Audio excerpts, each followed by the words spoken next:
This is our session of Working from Paradise, led by the Abama Resort, and I'm very happy to moderate this session. My name is Elodie Casolà. I am a Director of Marketing and Communication for Arum Group and the Abama Luxury Residences. And today we'll talk about working in remote. As you know, and everybody has experienced, 2020 has changed revolutionary our lives, especially in the way we work and we live.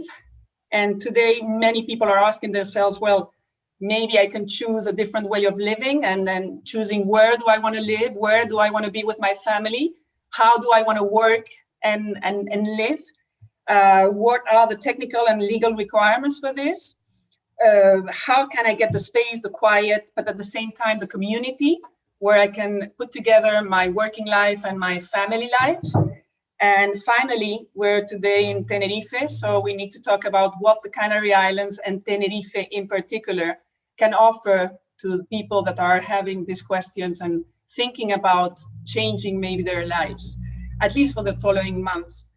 So we have a very nice panel group today with us. Let me introduce you to Elsa Rodríguez. Elsa is leading the Tenerife Work and Play, which is a governmental initiative for the establishment of digital talent in Tenerife, with profiles very target, which are digital nomads, remote workers, and startups. So Elsa will be answering some of our questions of how to help these people that are thinking of coming to Tenerife. On the other side, I have from the architectural side, Arsenio from Amaral. Arsenio has worked in one of our projects in Abama for the Atalayas homes, and he'll be explaining us a little bit more about how this new trend has changed the way architects are working in family spaces, family properties, and also in general co-working spaces. Finally, I have with me my colleague Maya Pechinova. Maya is responsible for the owners that live in Abama and people that have bought a property in Abama.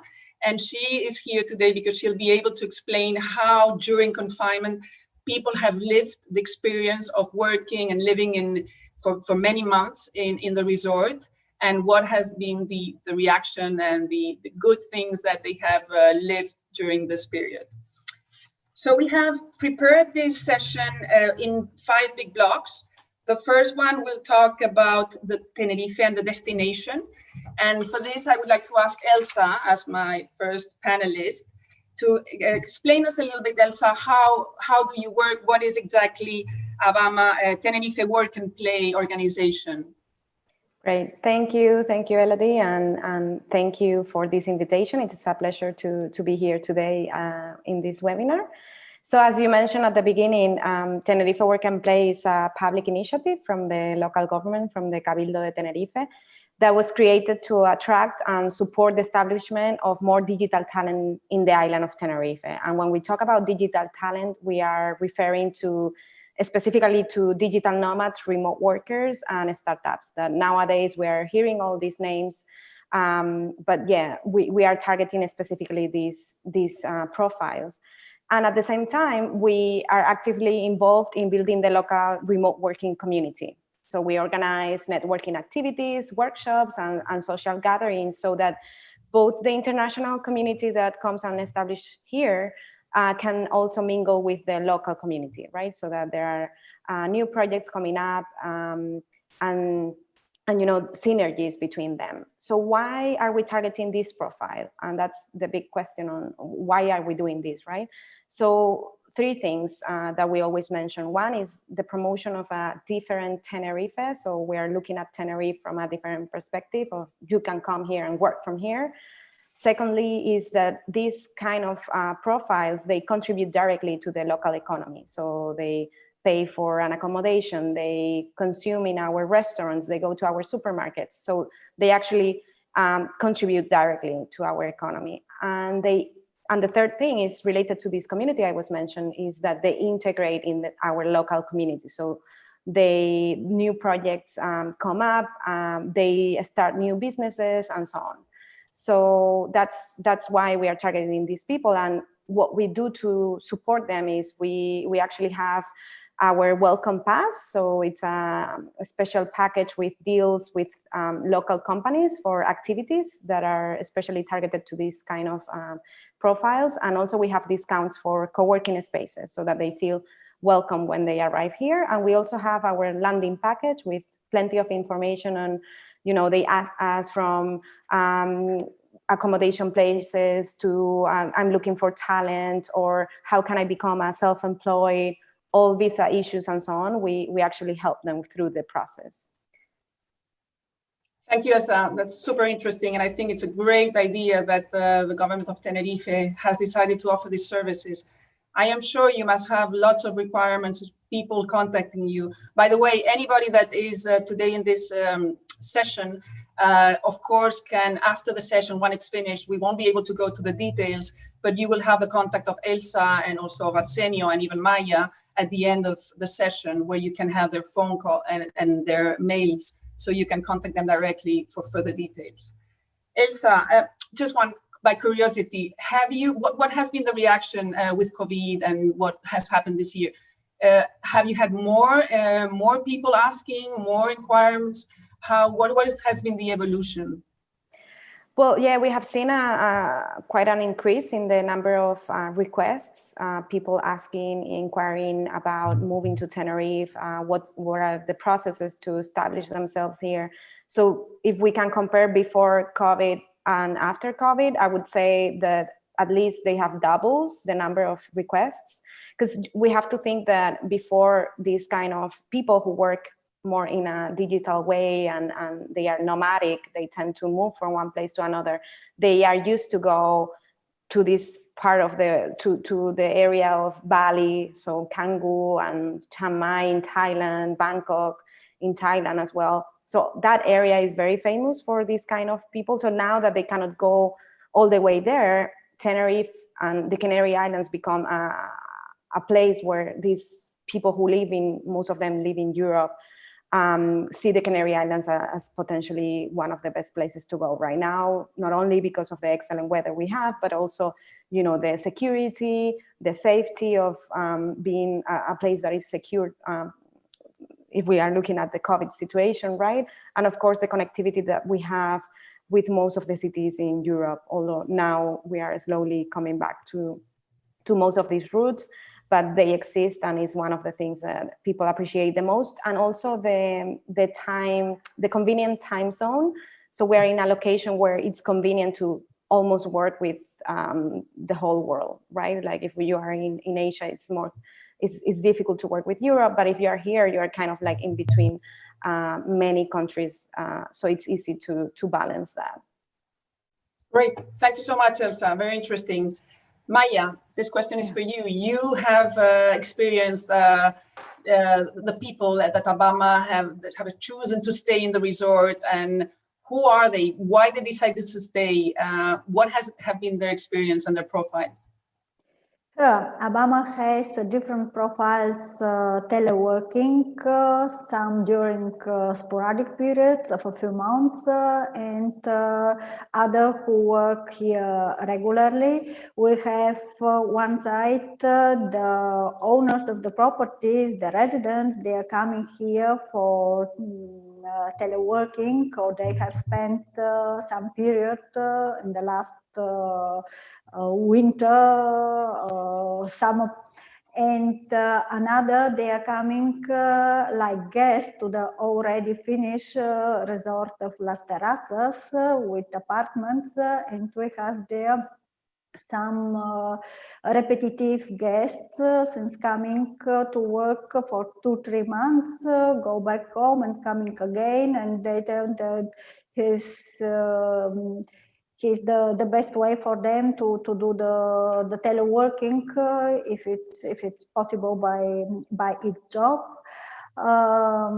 They all have in common that they value space and connection with the outside while working.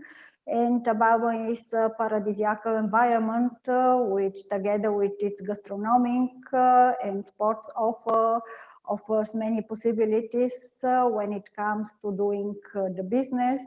We have different profiles. Some of our owners or guests are lawyers or CEOs from different areas such as health, music, entertainment, etc. Okay. So you said you had the same owners that had properties, but also guests from the hotels and the apartments that decided to stay there. Yes, exactly. We have both some owners and some guests. And geographically, which areas would they come from? What nationalities were they mainly? Okay, Tenerife is almost famous vacation place for European people, so that we have people here, owners as well, from about more or less approximately 20 different nationalities, starting on the east side with Ukrainian and Russia, all Europe to the west side, United Kingdom, their own nationalities represented in Abama. Nice, great.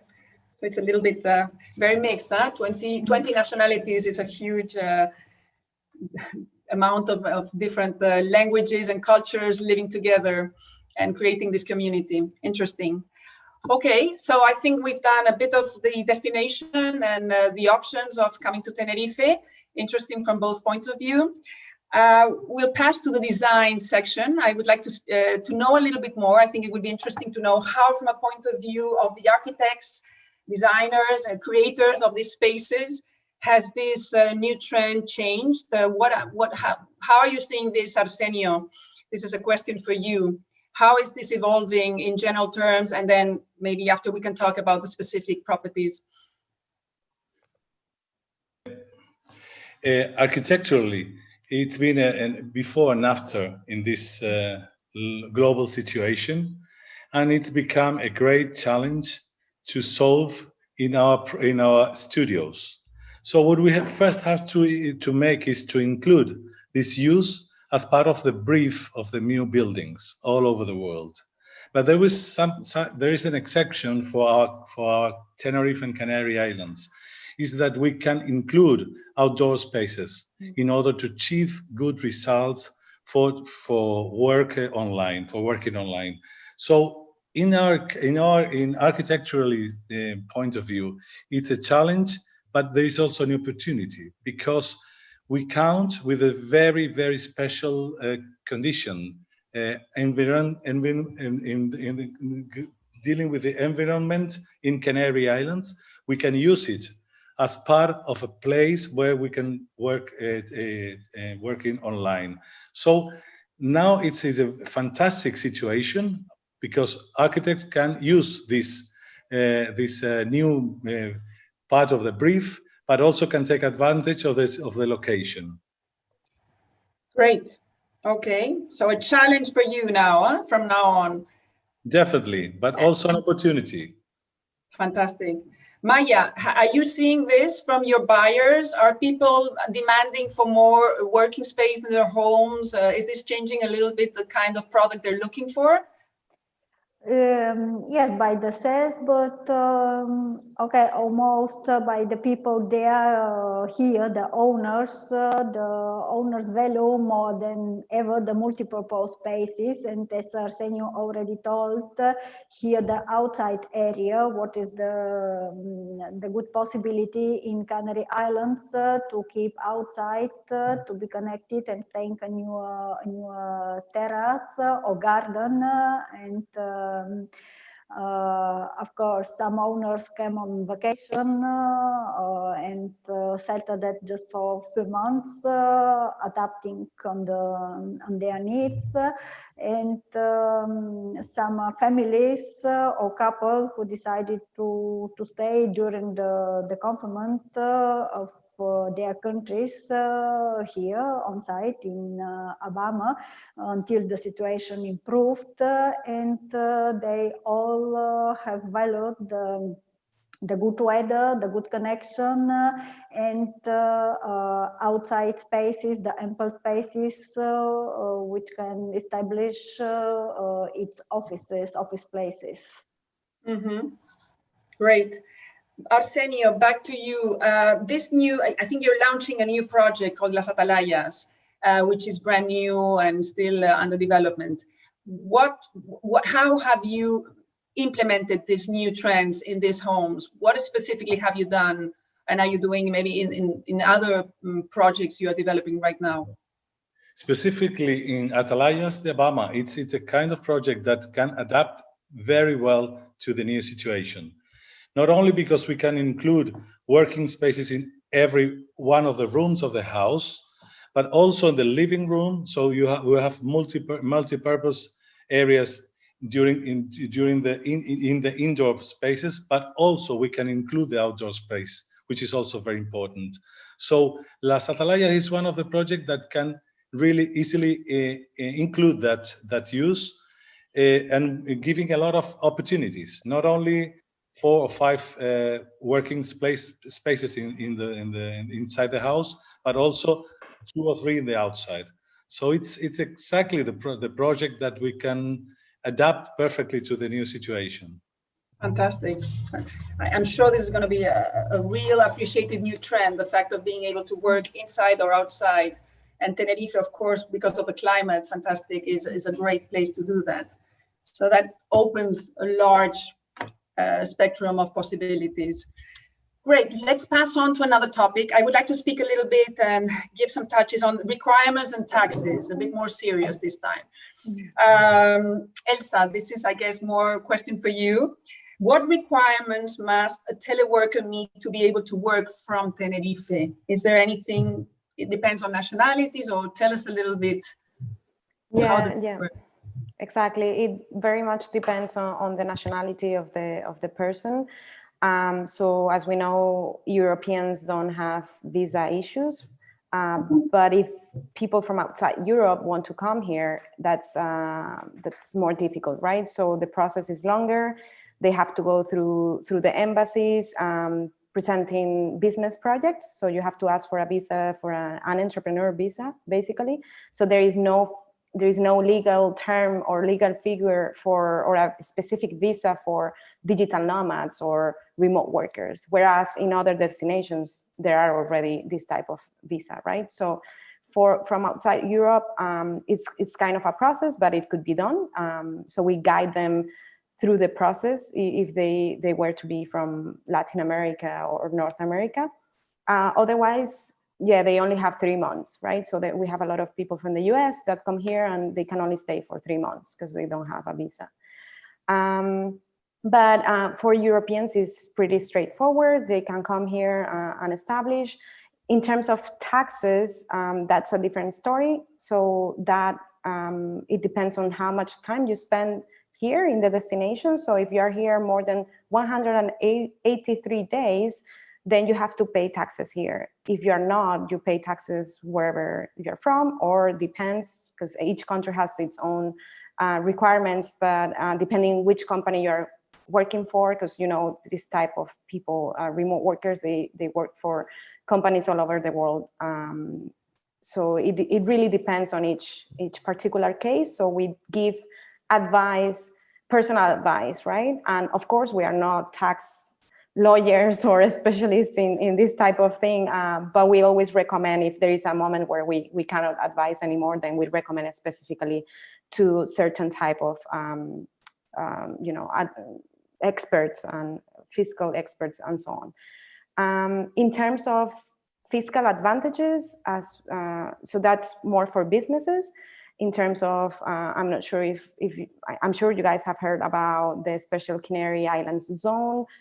For that, you pay 4% corporate tax, but you have to meet minimum requirements. I'm not going to go into detail right now because I don't think this is the purpose of the webinar. But yeah, there are also special deductions depending on the sector of that company in what you're focusing on.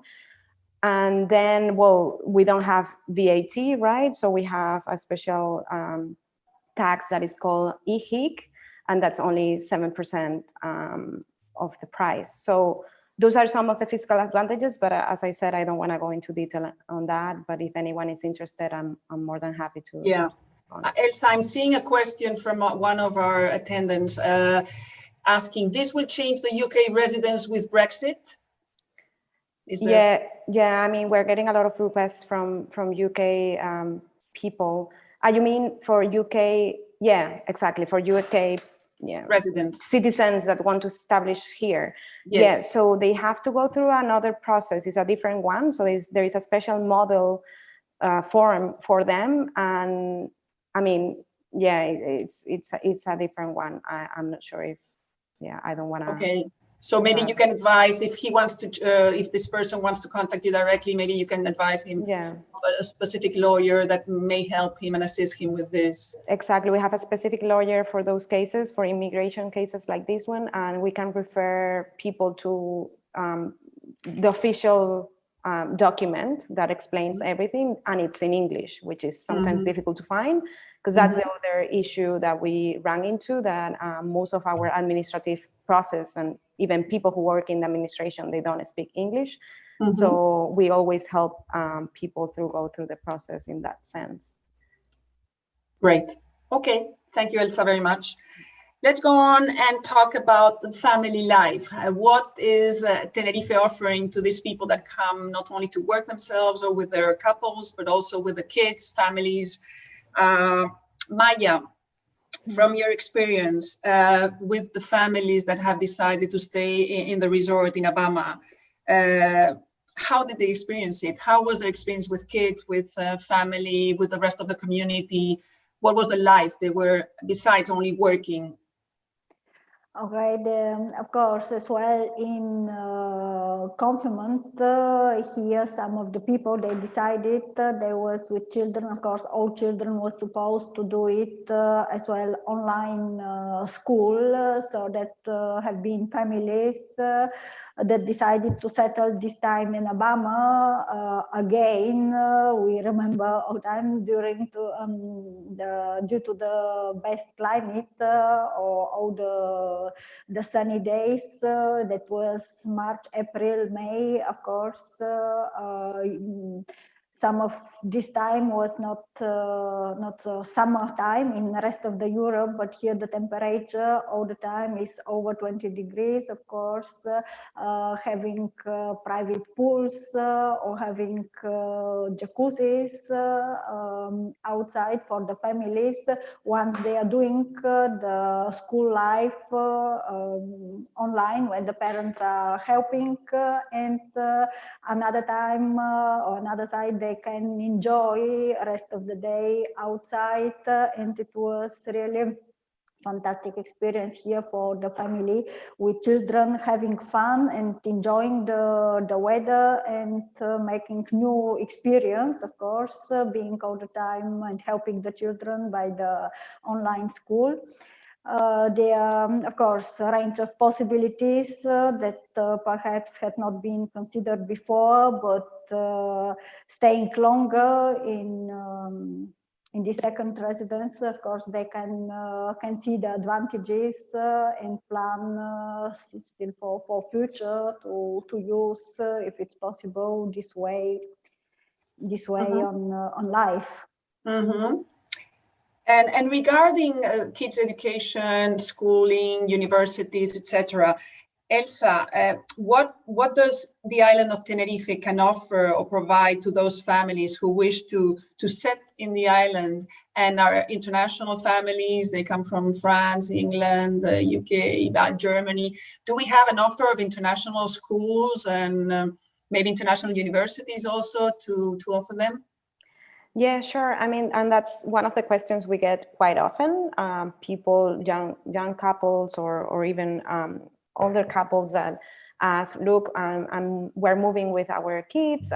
What schools are there? Are there any international schools? And depending on what they require or what they are looking for, we recommend one or another, right? So in Tenerife, we have almost every international school. So we have French, we have German, we have American school, we have English too. We even have, I didn't know this, but I recently learned that we have even a Swedish one in the south. So yeah, so plenty of options, also depending on the area and a lot of them make the decision on where to establish based on the school, of course, right?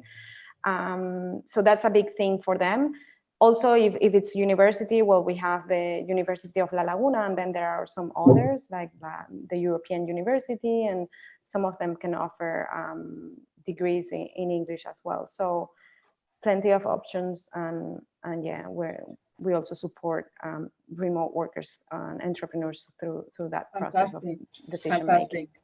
So families will be covered on that sense too, no problem in education for kids, which is a very important aspect for families in considering before moving to a new destination.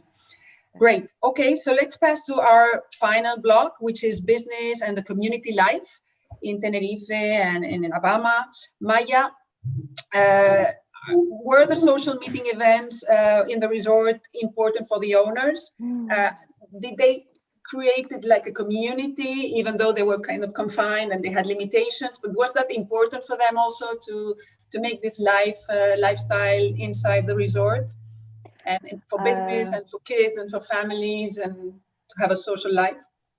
Yes, of course, the events at Abama have always been a focal point for getting to know the community, and in this time of the beginning of the confinement, it was of course not more possible. The people was more housekeeping for in its home, but after it started to be possible again since beginning of May. Many of them from different areas was doing informal meetings, opportunity to make new friends and also businesses, and of course they have asked to change the phone numbers between each other, that children can communicate, the children can play together, because of course it is good that children are spending certain time with the parents, but after 2 months, they was happy to have another children, to play with another children. And of course, this was one the possibility that for the children, they make new contacts. And another side, the parents was as well happy to have another friends or develop another business relations, having the new contacts. So that was the interchanging of different contacts between the owners, more on the private basis, that they can communicate. And currently the annual events with all of the owners are suspended, but the community is still connected and meeting in more informal events around the golf beach or enjoying the gastronomy of the resort and the island. So there are possibility when the people still can have the socializing in this time, and they have the possibility to do it in small groups, and this is a big advantage, and they are looking to use it. Yeah, that's an important aspect for sure. Arsenio, I'm going to jump to you now. From the architectural point of view, are you seeing these common spaces to work in more community and groups growing? Is this a need that you will be focusing more in the future? Are you changing in that sense too? The trends are also moving to another direction. How are you seeing this? Yeah, definitely. Not precisely in the kind of projects like Atalayas de Abama, which are mostly individual project housings where you can solve all your problems. But in the other kind of scale of projects that we are developing right now in our studio, now we have these new co-working spaces considered as part of the brief, which is very important because when we have different distances, but we also is again a challenge to get the real distance, also real adequate ventilation, but also interaction between users of the co-working spaces. So it's like a new function we have to introduce and we are introducing it in like communal livings buildings.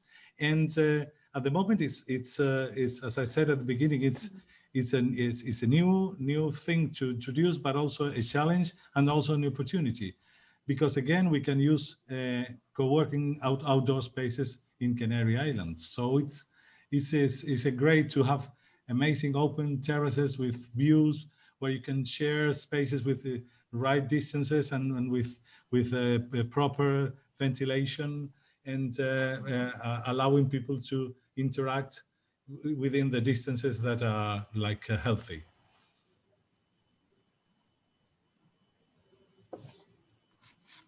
Okay, and I heard also, I've been listening, when everybody has read that there are spaces that were originally completely for different uses that are now maybe transforming into co-working spaces.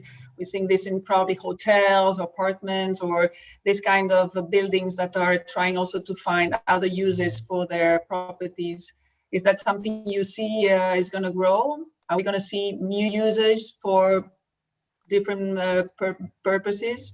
Definitely, not only new uses, but multi-purpose uses. I mean, uses that can be shared, and sometimes it will be co-working areas, and at the rest of the time could be different uses.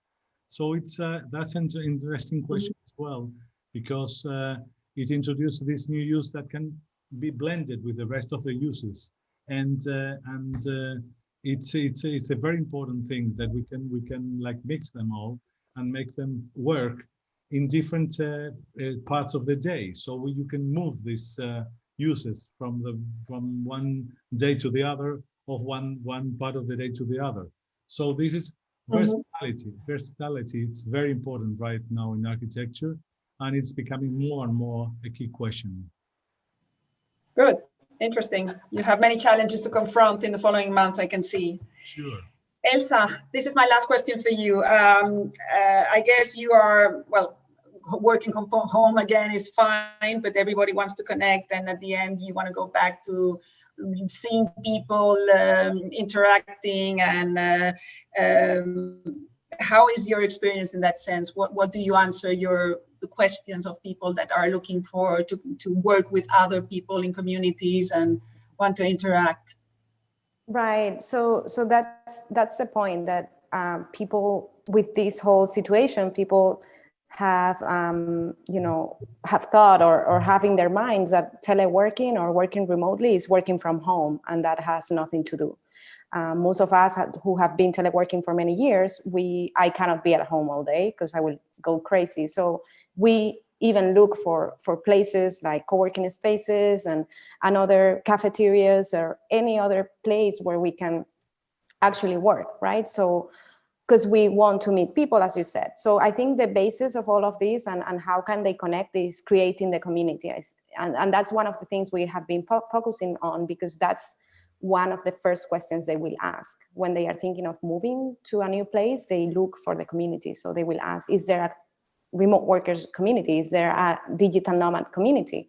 Because they really want to get involved in that community. So that's why we have focused on that. Some of them at the beginning will ask us, because when you move to a new place, you're also looking for accommodation, right? So that would be the first question. And most of these people, well, some of these people will look for co-living specifically. So a place where they can also share and meet people and also work. So is that part of what Arsenio was saying, no? So multi-purpose spaces that will provide or cover their needs, right? So some people will look for co-livings first. Some others will directly look for co-workings because they want to meet other people, and not necessarily people that do the same as they do, but they look for people who are actually doing different things and can give them a different perspective as well.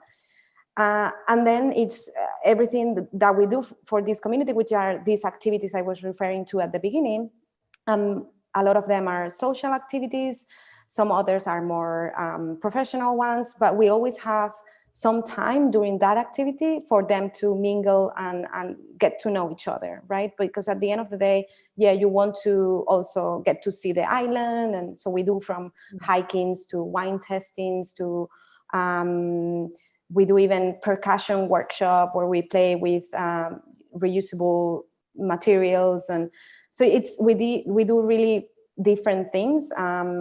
We also do a social media workshop, for example, or how to create your own videos, because we also want them to improve their own skills.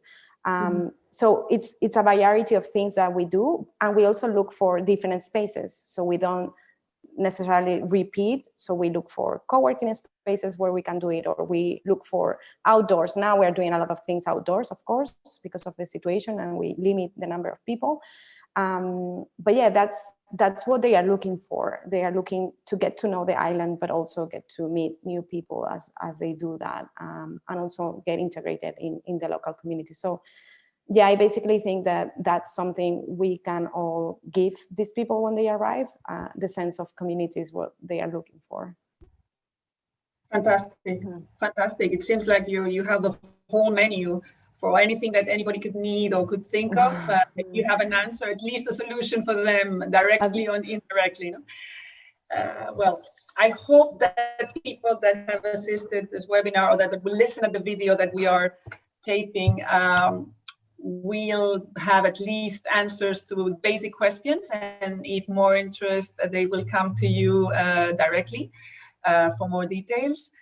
My last, and to just finishing our webinar, it's already 6:37 here and 5:37 in Tenerife. And we said we wouldn't do it longer than half an hour, so we're already a bit late. Just one last question to all of you. Why Tenerife? Tell me in very short answer, why would you recommend somebody looking to move alone with a family, couple, or to come to Tenerife? Maya, start if you want.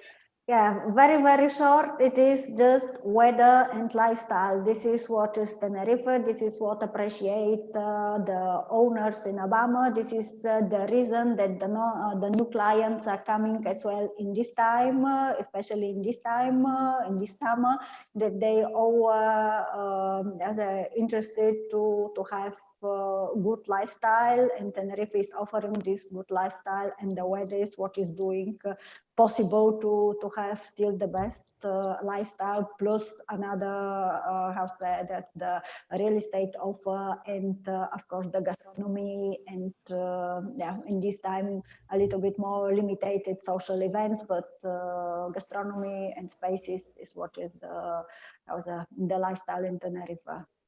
Thank you, Maya. Arsenio, you go. I would add just one thing. I agree totally, but I would add something, which is to be sure. I mean, to be in Europe, to be with the social security, with the services of Europe. This island is not as one in the middle of the ocean of Pacific Ocean. It's Europe, and you have all the services of that means belonging to Europe, and which also not only near from mainland Europe, but also with the same kind of sure you can feel safe and sure. Good, that's a good one. Elsa, last. Well, I'm just gonna add a personal point of view. I'm from here, but I've lived abroad for 16 years. I recently moved back a year ago. And the reasons why I moved back, and I think that will answer the question, is basically for me, Tenerife is the perfect combination of everything I like. You have this microclimate that allows you to enjoy the different kinds of views and sceneries, and depending on the part of the island where you are, right? And everything is such in a small space that it's just fantastic. You don't have to spend 4 hours driving anywhere, because you can just go up to El Teide in 1 hour and then go down, and there will be snow there, and then you go down to the beach and sunbathe in another hour. So for me, is the combination of the sun, the sea, so the fact that we have ocean everywhere.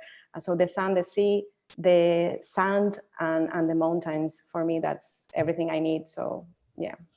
Great. So I think you covered almost everything that anybody could dream of, to live somewhere and be very, very happy, as the title of our session, no? Working from Paradise, and it looks like Tenerife could be a very nice option. Okay, so I think we're done. Thank you so much for the three of you for attending and giving us your points and your opinions and explaining us a little bit more.